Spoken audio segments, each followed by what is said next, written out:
I recently hosted a live workshop with my friend Mitchell Baldridge on the tax advantages of real estate.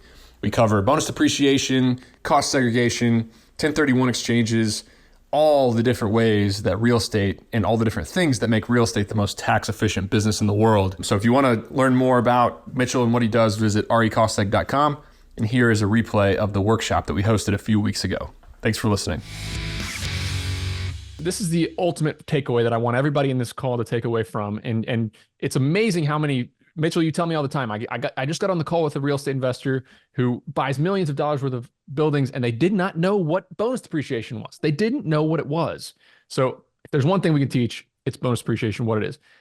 We buy a building, say it's this house that I'm in right here, pay $1 million for it. It's an investment. It's a piece of investment real estate. Our goal is to make money with it. It's not a single family home.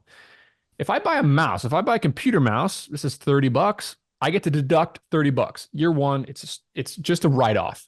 A meal, 2021 when the meals were deductible all in year one, boom, deduct it. A building is different because it has what's called a lifespan in the eyes of the IRS. It's not just an expense year one. You have to push that expense and write it off over, for residential real estate, 27.5 years, and for commercial real estate, 39 years. So let's say this is a piece of commercial real estate. We're going to write it off over 39 years. So if I pay $1 million on it, we got to subtract out the land, and maybe we pay $1,050,000. The land's worth $50,000. $1 million is what we're going to assign to the building. I get to deduct 2.53% or $25,000 a year for 39 years against my income from this asset. Okay, and that's what you see right here: $25.6 thousand per year. But it's not that, there's a little bit more to it here.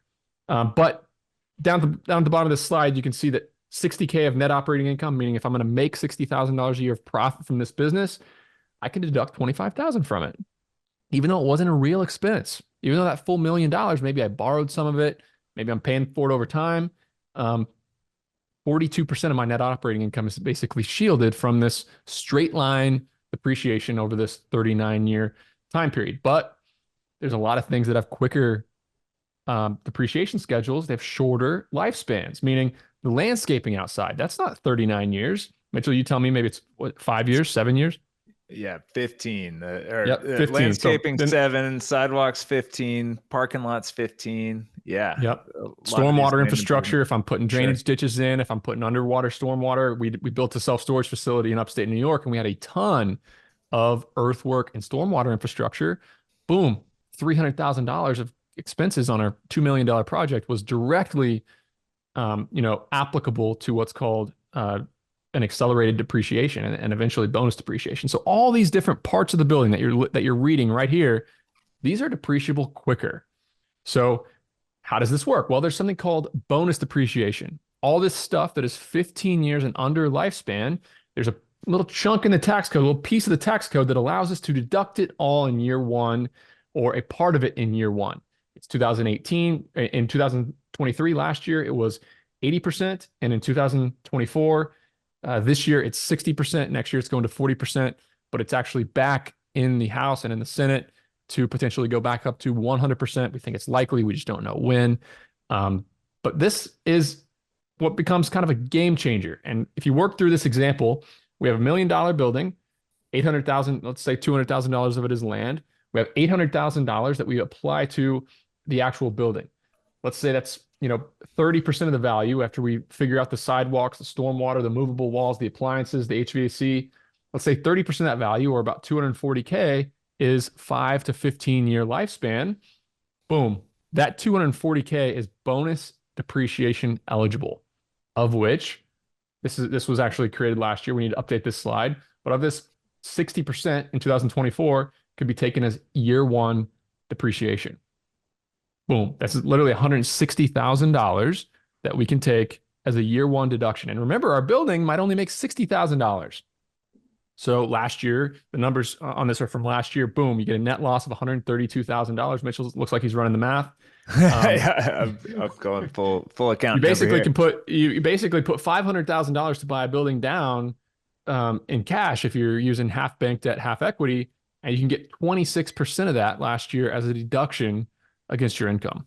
What are the numbers this year, Mitchell? Do you have them in front of you? You get 144 depreciation this year. So Yep. look, yeah. So to put this in full kind of accountant speak, yeah, there are these kind of ordinary expenses, and then there are capital assets that you create. So you can't go buy a big office or a big industrial building and just write it off year one. You have to capitalize it. The IRS is going to make you. They give you this kind of straight line depreciation cycle. But what we do, and when you get way into the tax code, there's 1245 property, which is kind of this personal short life property. And then there's 1250 property, which is the slab the building's built on, the steel beams that are holding the whole thing up, the roof, that's The core of it. The core of the building.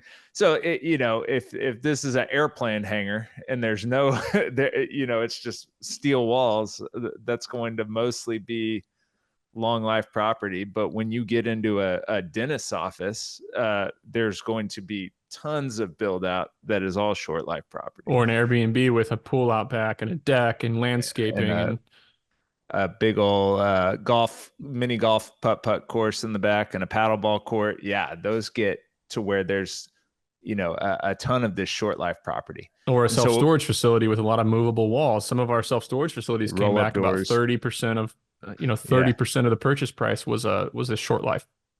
So yeah, what we do at RE Costseg, what our job is to take your building and blow it up into one of those kind of blueprint component diagrams and tag what everything is and what the life of it is, and then what the cost is relative to the purchase price of the building, and figure out how much of the short life property there is versus how much of the long life property there is. So there's these, it's worth getting into. And actually, let me explain that last piece you said was so important. Let me re-explain that. A cost how do you get this information? Like, how do you get the bonus depreciation information? What happens? I just bought a building. That's all I know. Well, really, you have to pay an engineering firm to go in and look at your building and look at the total cost you paid and apply values to your sidewalks, to your movable walls, to your appliances, to your decks, to all these different parts of your building. You apply values to them, right? So once you have the values to them, you get what's a report. You get a report that says, hey, your tax return should look like this. You have this much short life and you're going to, bonus depreciate this much. You have this much value over 5 years. You have this much over 15. You have this much over 20. And you have this much over the full 39 or 27 and a half. So that's called a cost segregation study. And that's what RE Costseg does. You don't need to use RE Costseg, but if you buy real estate, you should absolutely get cost segregation studies done if you plan to hold it for 3, 4, 5 or more years. And one person actually says here, does bonus depreciation still make sense with smaller assets, meaning single family homes, $500,000 houses? The answer is yes. You can use the rapid, what's the domain address of rapid Costseg, Mitchell, that we can direct people to? But you can use what's called like a rapid.recostseg.com today. Rapid.recostseg.com, and you can get a Costseg study for $895 on these smaller assets. And at that price point, if the Costseg study only costs $895, it can make sense to get, $25,000 of depreciation year one to offset some of your income. So it's a cost benefit analysis, and every Costseg, provider that you use will be able to tell you what your return on cost for them is. Now, RE Costseg, we're one of the lowest cost providers in the country because we do remote, virtual video tours of assets. Now, I don't want this to turn into a big RE Costseg sales pitch. It's not. Use a reputable Costseg study of, provider of your choice. But if you want $500 off, $250 off, email sales@recostseg.com today. Big news, guys. I created a free PDF that details my method on how I analyze a self-storage facility and figure out what it's worth.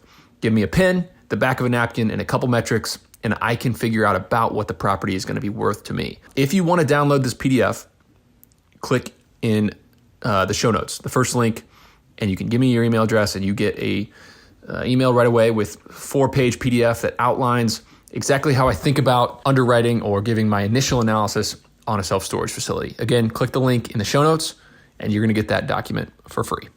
This episode of The Nick Huber Show is brought to you by RE Costseg. If you want to maximize your bonus depreciation and minimize your tax liability, make sure to do a cost segregation study on real estate you've recently acquired. RE Cost Seg offers the lowest priced, fully engineered studies in the business, and you get a virtual site visit with a quick turnaround. They did 30 plus cost seg studies for me over the past year, including a short-term rental, along with my self-storage facilities. And I'm also an investor in the business, along with my good friend and CPA, Mitchell Baldridge, who you all know. To learn more about how bonus depreciation works, listen to episode 75 of The Nick Huber Show, or visit recostseg.com to go ahead and get a free proposal that outlines the cost of the study and your potential savings. Thanks again, recostseg.com.